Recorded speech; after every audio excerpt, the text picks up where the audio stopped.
Mikä tässä oli vaikeaa, kun te hypitte tällä laudalla? No siinä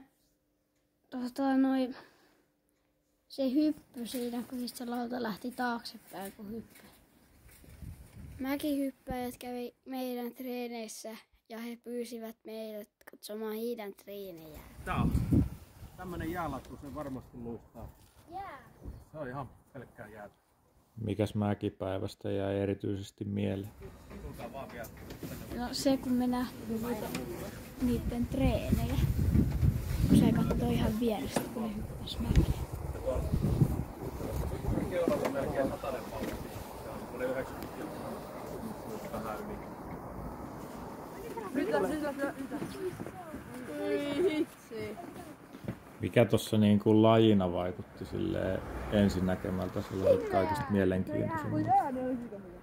No toi hyppyosuus siinä. Se näytti tosi kivalta. Nyt lähtee. Iso.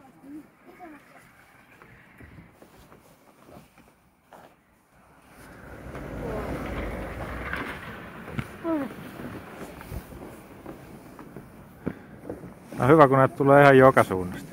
Aivan. Tulee isosta. Mikä sun mielestä on niin kuin tuossa mäkihypyssä ja lentopallossa sellaista yhteistä asiaa? Onko niissä jotain samoja juttuja? No molemmissa pitää olla aika korkea pomppu.